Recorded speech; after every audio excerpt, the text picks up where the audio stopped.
Leksjon 1. Stille kommunikasjon. Jeg leste om en jente som ikke kunne snakke, men hun kommuniserte gjennom tegn. Det er en så kraftig måte å formidle følelser og tanker på. Ja, det viser at kommunikasjon kan ta mange former utover bare å snakke.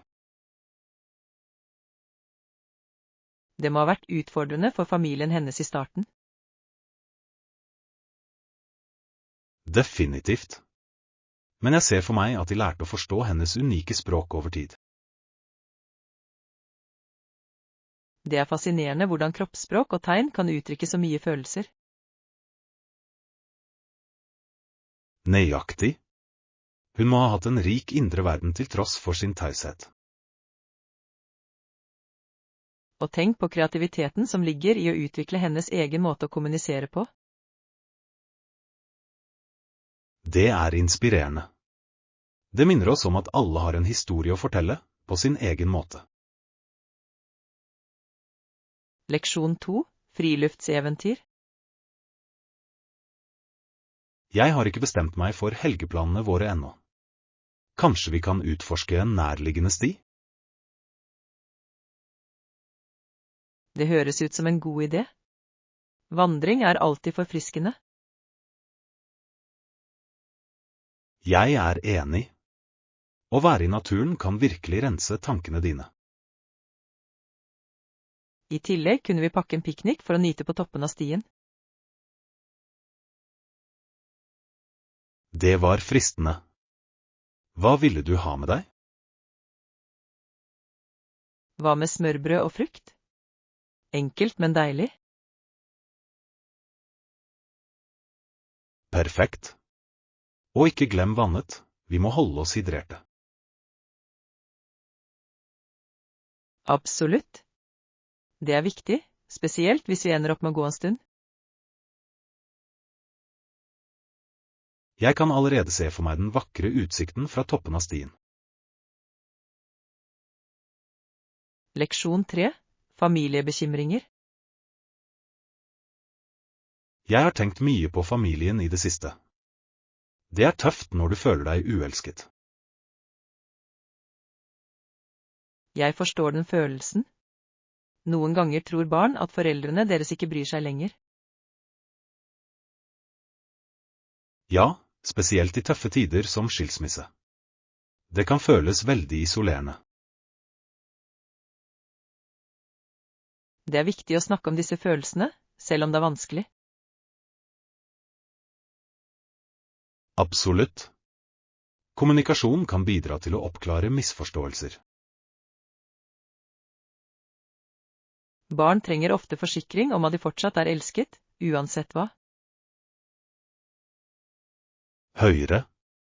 Det er lett å feiltolke handlinger, spesielt når følelsene er høye. Ekte. Foreldre har ofte sine problemer også, som barna kanskje ikke ser. Det er en påminnelse om at kjærlighet kan vise seg på mange forskjellige måter. Leksjon 4. Helgeutflukter. Hva syntes du om kanoturen vår forrige lørdag? Det var så gøy. Jeg elsket å gli over vannet. Jeg også. Og å fiske etterpå var en fin måte å slappe av på. Ja, å sitte ved sjøen med fiskestang føltes så fredelig. Jeg forventet ikke å få med meg noe, men vi klarte oss ganske bra. Jeg vet. Det var spennende å rulle inn de fiskene. Og snacksene vi tok med gjorde alt enda bedre. Definitivt. Et godt måltid smaker enda bedre ute i naturen. Jeg kan ikke vente med å planlegge vårt neste eventyr. Hva synes du vi bør gjøre? Leksjon 5. Boredd om Buster. Lille Annie virket veldig lei en lat ettermiddag, gjorde hun ikke? Ja, det tøft når det ikke er noe å gjøre, spesielt i helgene. Hva tror du hun kunne ha gjort for å underholde seg selv? Vel, hun kunne ha lest en bok eller tegnet noe morsomt. Det er sant. Kreativitet kan gjøre kjedsomhet til et morsomt prosjekt. Eller hun kunne ha lekt ute og utforsket omgivelsene. Ja, naturen byr på så mange muligheter for eventyr. Noen ganger er det bare litt fantasi som skal til for å finne noe å gjøre. Jeg er enig. Selv et enkelt spill kan gjøre en kjedelig dag til noe spesielt. Leksjon 6. Utforskingseventyr. Visste du at han var den første hvite mannen som utforsket Botswana, Zimbabwe, Zambia og Malawi? Det er utrolig. Det må ha vært en så modig reise den gang. Absolutt. Å utforske ukjente territorier krever mye mot. Jeg kan ikke forestille meg utfordringene han møtte i disse ville regionene. Ja, han må ha møtt mange forskjellige kulturer og landskap. Hvert sted må ha hatt sin egen unike skjønnhet og vanskeligheter. Det er interessant å tenke på hvordan utforskningen hans påvirket disse regionene. Definitivt. Utforskning har både positive og negative konsekvenser. Det er en påminnelse om vår historie og hvordan den former vår nåtid. Leksjon 7. Frykten for mytteri. Mytteri er et så kraftig ord, er det ikke? Det har brakt frykt til mange imperier. Absolutt. Tanken på opprør kan ryste selv det sterkeste grunnlaget. Det er interessant å se hvordan historien er fylt med disse omveltningsøyeblikkene. Ja, disse øyeblikkene endrer ofte historiens gang betydelig. Tenk deg å være en del av et mannskap som bestemte seg for å stå opp mot autoriteter. Det må ha vært både skremmende og styrkende på samme tid. Nøyaktig. Risikoen er enorm, men det samme er de potensielle belønningene. Det reiser spørsmål om lojalitet og rettferdighet i organisasjoner. Ja, og det minner oss om hvor viktig det er å lytte til stemmene til folket. Leksjon 8. Autentiske eventyr. Du vet, å reise med en lokal guide gir virkelig en mer autentisk opplevelse. Jeg er helt enig. De kjenner alle de skjulte perlene som turister vanligvis savner. Nøyaktig. I tillegg kan de dele historier som gir deg en dypere forståelse av kulturen.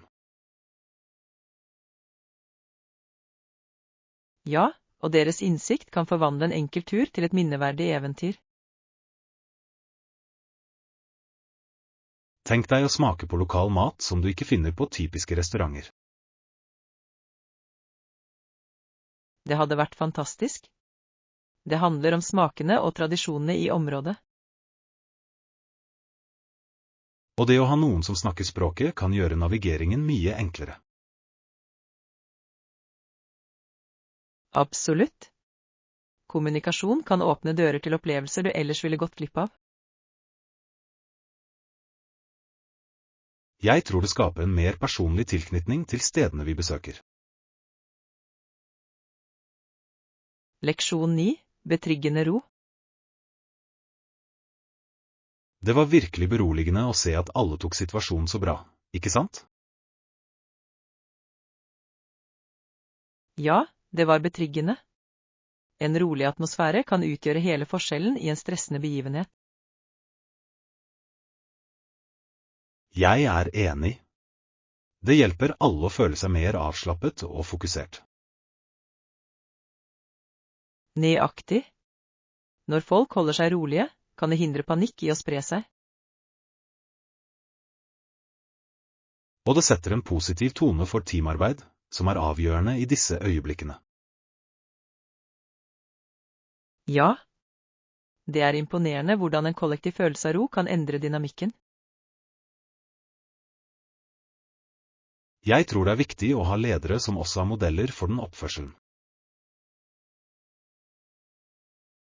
Absolutt. Ledere kan inspirere andre til å bevare roen under utfordringer. Det viser hvor avgjørende det er å dyrke et støttende miljø. Leksjon 10. Smartphone-fotografering. Bruker du et profesjonelt kamera til reisebildene dine? Nei, jeg bruker faktisk smarttelefonen min, det er så praktisk. Det er smart. Smarttelefoner kan ta fantastiske bilder i disse dager. Nøyaktig. Dessuten har jeg den alltid med meg, så jeg går ikke glipp av noen øyeblikk. Det er flott at du kan fange minner umiddelbart uten å ha med deg ekstra utstyr. Ja. Og med de riktige appene kan jeg redigere bilder på stedet. Det er sant. Det gjør det mye enklere å dele erfaringer. Dessuten elsker jeg hvordan jeg kan få kontakt med andre gjennom sosiale medier med en gang. Det er som å dele reisen din i sanntid, noe som er veldig spesielt. Leksjon 11. Røykingsfarer. Jeg synes virkelig at røyking burde forbys på offentlige steder. Jeg er enig. Farene ved røyking er velkjente, og det påvirker alle rundt. Ja, passiv røyking kan være like skadelig som røyking i seg selv. Nøyaktig. Det er viktig å beskytte ikke-røykere, spesielt barn og eldre. Jeg vil gjerne se flere byer iverksette tiltak for å håndheve disse forbudene. Det ville være et viktig skritt mot å fremme sunnere miljøer. Ja, å lage røykfrie soner oppmuntrer til sunnere vaner. Og det bidrar også til å øke bevisstheten om risikoene forbundet med røyking. Jeg tror utdanning er nøkkelen til å gjøre folk mer bevisste på disse farene. Leksjon 12. Tips om jobbintervju. Har du noen tips for å forberede seg til et jobbintervju? Ja. Det første trinnet er å undersøke selskapet grundig. Det er et godt poeng. Å kjenne deres verdier og oppdrag kan virkelig hjelpe. Nettopp. Det viser at du er genuint interessert i rollen og selskapet. I tillegg kan det hjelpe deg med å skreddersy svarene dine for å tilpasse seg kulturen deres. Ja. Å være forberedt med konkrete eksempler kan utgjøre en stor forskjell. Jeg tror også det er veldig nyttig å øve på vanlige intervjuspørsmål. Absolutt. Det øker selvtilliten din og hjelper deg å formulere tankene dine. Og ikke glem å forberede noen spørsmål og stille intervjueren. Leksjon 13. Høstetid. Har du hørt om den viktigste avlingen i denne delen av landet? Ja, det er fascinerende hvordan høstmesser kan begynne så tidlig som i august eller så sent som i november. Nøyaktig. Alt avhenger av innhøstingstiden og det lokale klimaet. Det er utrolig hvordan fellesskapsfeiringer dreier seg om landbruk. Ja, disse messene er en fin måte å vise frem lokale råvarer og håndverk. Jeg elsker hvordan de bringer folk sammen for å feire det harde arbeidet til bøndene. Definitivt. Det er en mulighet for familier til å lære om hvor maten deres kommer fra. Og det støtter lokale økonomier, noe som er så viktig. Dessuten er det noe spesielt med å nyte fersk, sesongbasert mat. Leksjon 14. Populære samlinger. Har du lagt merke til at små grupper som møtes i private hjem begynner å bli veldig populære? Ja, det er interessant. Disse samlingene skaper en koselig og intim atmosfære. Nøyaktig. Det gir mulighet for dypere forbindelser og samtaler. Jeg tror det er en fin måte å fremme fellesskap og bygge vennskap. Ja. Noen ganger er en mindre setting mer behagelig enn større arrangementer. Absolutt. Folk føler seg mer komfortable med å dele tankene sine i et avslappet miljø. Og det kan føre til meningsfulle diskusjoner om felles interesser. Ja. Det er fantastisk hvordan disse samlingene kan inspirere til kreativitet og samarbeid. Jeg elsker ideen om å skape et rom hvor alle føler seg velkomne til å dele. Leksjon 15. Historiske preferanser. Det er fascinerende hvor mange mennesker og herskere over hele Europa foretrakk å forbli i den romersk-katolske kirke. Ja, det formet virkelig det politiske og kulturelle landskapet i regionen. Nøyaktig. Kirken hadde betydelig makt og innflytelse i løpet av den tiden. Det er interessant å tenke på hvordan tro ledet beslutninger og allianser. Ja, og det skapte en følelse av enhet blant de som fulgte den samme troen. Men det førte også til konflikter med de som ønsket reform eller endring. Absolutt. Den viser hvordan religion kan være både en samlende og splittende kraft. Ja, å forstå denne historien hjelper oss å sette pris på moderne tro i dag. Det er en påminnelse om det komplekse forholdet mellom tro og styring.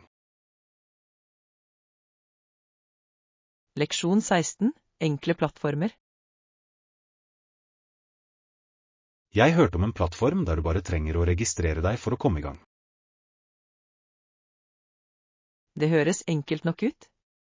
Hva med funksjonene de tilbyr? De tilbyr ulike verktøy for å hjelpe brukere med å navigere enkelt. Det er flott. Tilgjengelighet er nøkkelen for å få flere til å delta. Ja. Det gjør det lettere for alle å engasjere seg og dele ideene sine. Jeg elsker plattformer som prioriterer brukeropplevelse. Det øker virkelig deltakelsen. Nettopp. Det handler om å skape et innbydende rom for dialog og kreativitet. Og det fremmer en følelse av fellesskap blant brukerne. Ja, jo mer inkluderende plattformen er, desto mer varierte deles ideene. Leksjon 17. Fremgang er viktig. Det er fantastisk. Hvert lille skritt teller mot dine mål, tror du ikke? Absolutt. Fremgang er fremskritt, uansett hvor lite det virker. Høyere. Selv små prestasjoner kan føre til betydelige endringer over tid. Nøyaktig. Jeg husker da jeg begynte å jogge bare noen minutter om dagen, og nå kan jeg løpe milevis. Det er imponerende. Det viser hvordan konsistens virkelig kan lønne seg. Ja, å feire de små seirene holder meg motivert. Jeg er enig. Det er viktig å anerkjenne innsatsen din, uansett hvor liten de kan føles. Sikkert. Hvert trinn er en del av en større reise, og det er det som gjør det spennende. Det handler egentlig om reisen, ikke bare destinasjonen. Leksjon 18. Turplaner. Jeg tenkte å gå en tur i helgen. Været skal visstnok bli fint. Det høres ut som en god idé. Jeg elsker å tilbringe tid utendørs. Jeg også. Det er forfriskende å være i naturen og få litt trening samtidig. Nøyaktig. Har du en spesiell løype i tankene? Jeg vurderte den nye stien i parken. Den har vakker utsikt. Å, jeg har hørt om det. Jeg vil gjerne se disse synspunktene. Det skal være en moderat tur, noe som er perfekt for oss. Ja, vi kan nyte naturen uten at det blir for anstrengende.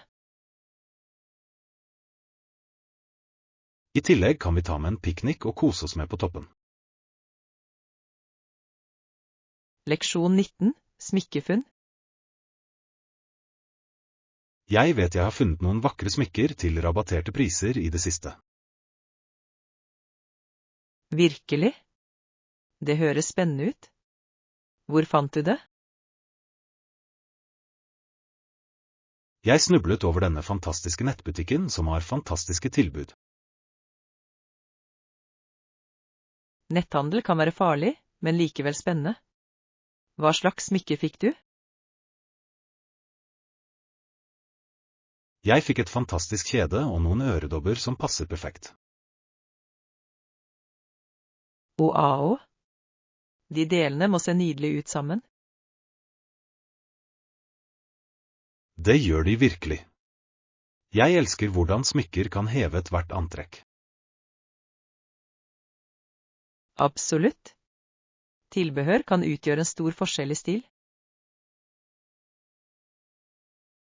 I tillegg blir det enda søtere å finne dem med rabatt.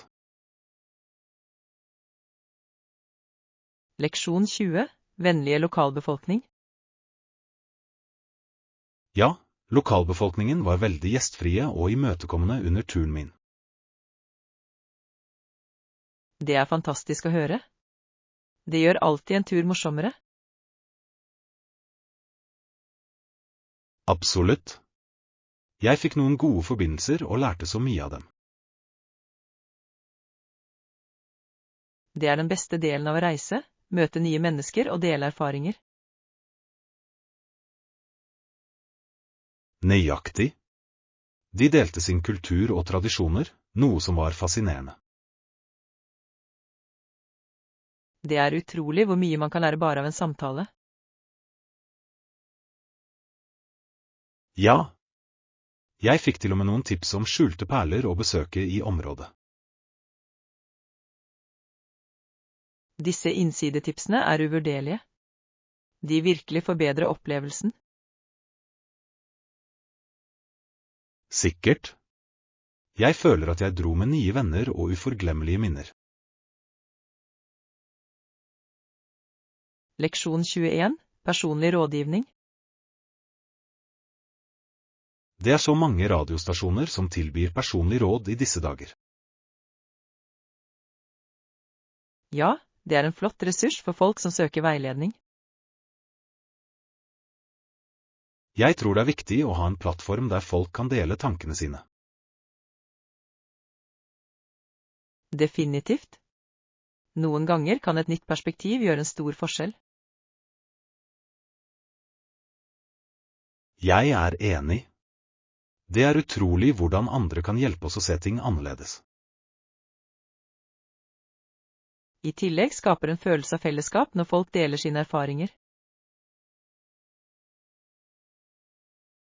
Nettopp. Det er betryggende å vite at du ikke er alene om dine problemer. Sikkert. Har du noen gang ringt for å få råd? Det har jeg ikke, men jeg har lyttet til mange gode råd delt på lufta. Leksjon 22, taxitjenester.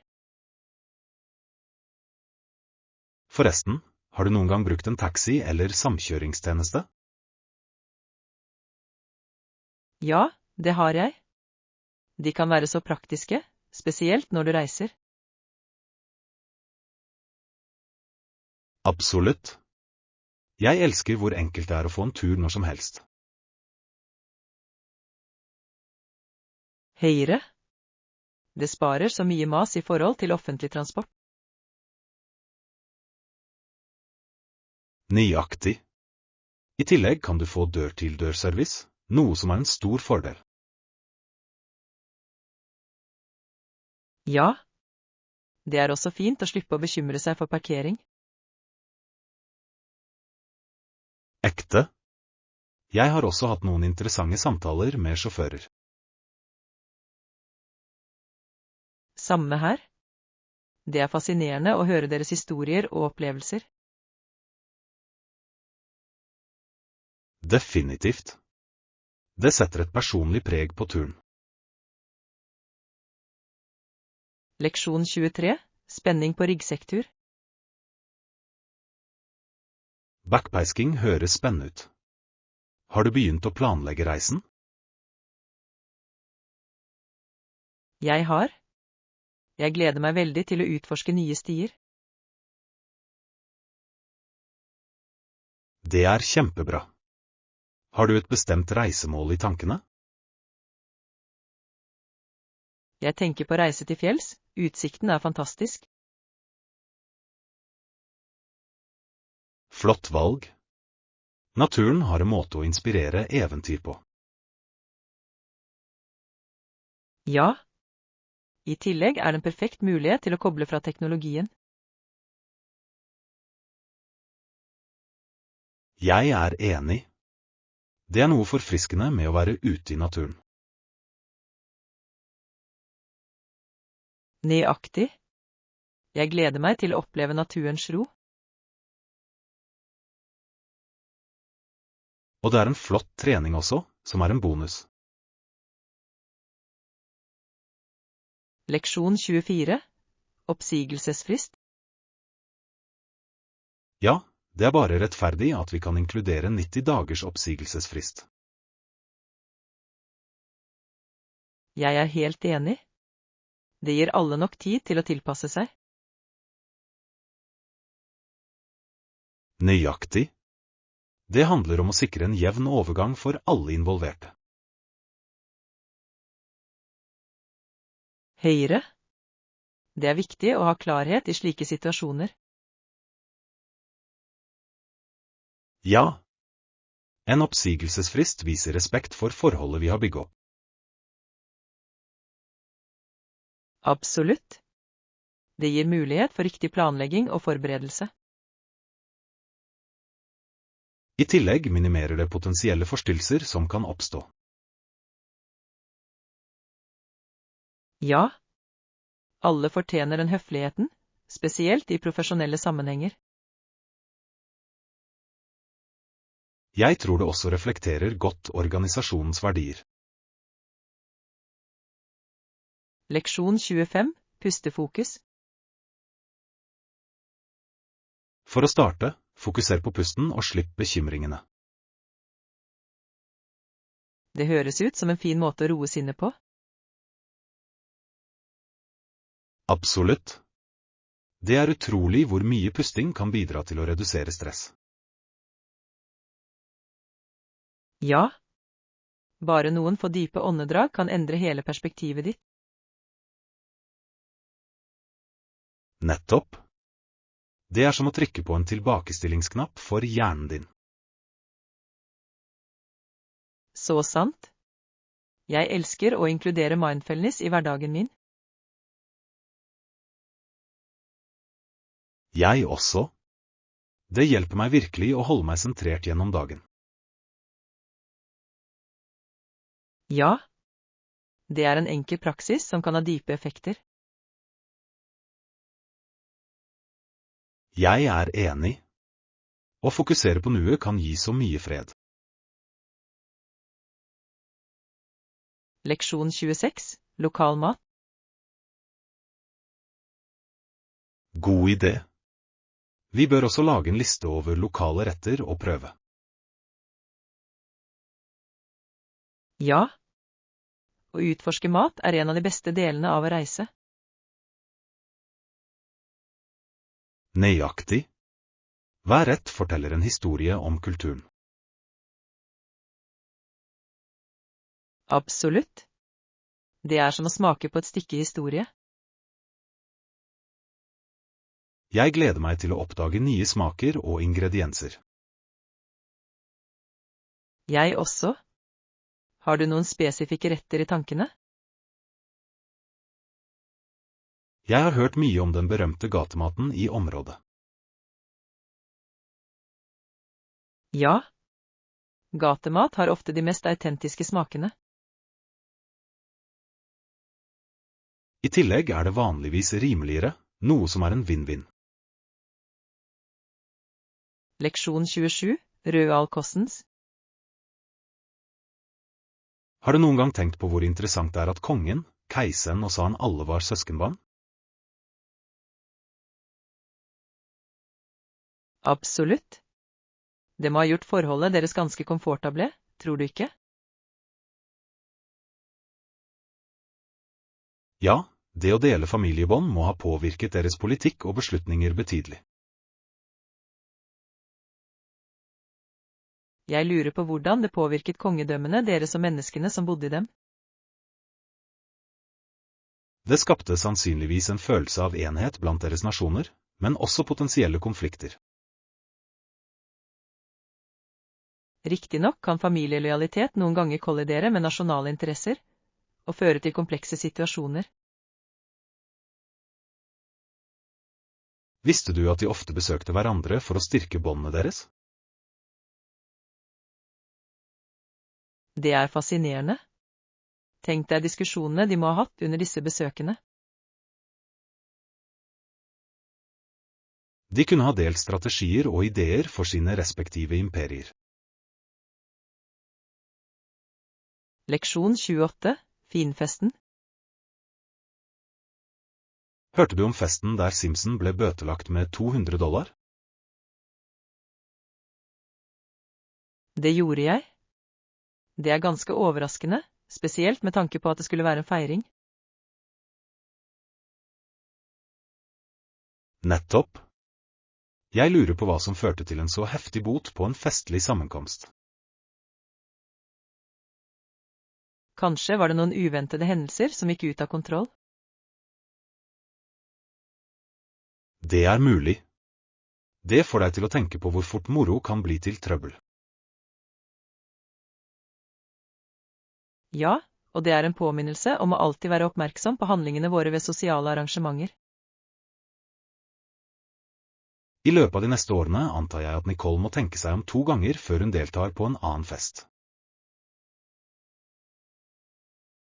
Sikkert. Det er en lærdom, og jeg håper hun deler det med vennene sine. Det kan hjelpe andre å unngå lignende situasjoner i fremtiden. Leksjon 29. Sunn snacking. Du nevnte protein, grønnsaker og fullkorn. Det høres bra ut. Jeg er enig. Men hva synes du om snacks? Snacks er også viktig. De kan enten være sunne eller overbærende, avhengig av våre valg. Nøyaktig. Det handler om å finne en balanse som fungerer for kostholdet og livsstilen vår. Har du funnet noen sunne snacks du virkelig liker? Ja, jeg elsker yoghurt med frukt og nøtter. Det er både næringsrikt og deilig. Det høres fantastisk ut. Jeg går ofte for hummus med veiepinner. Flott valg. Den er fullpakket med proteiner og holder deg mett lenger. Synes du vi bør utforske flere snacks sammen? Leksjon 30. Kreative valg. Du kan velge farger, mønstre og teksturer som du liker for rommet ditt. Ja. Det gjør en stor forskjell i å skape en personlig atmosfære, ikke sant? Absolutt. De riktige valgene kan forvandle et roms stemning fullstendig. Har du tenkt på hvilke farger du vil ha til ditt eget rom? Jeg heller mot beroligende blå og grønne farger, de føles forfriskende. Det høres deilig ut. Jeg foretrekker varme jordfarger, de får meg til å føle meg koselig. Å blande teksturer kan også gi dybde til designet, tror du ikke? Sikkert. Et mykt teppe med noen tremøbler kan skape en vakker kontrast. Jeg vil gjerne se hvordan forskjellige kombinasjoner kan endre den generelle følelsen.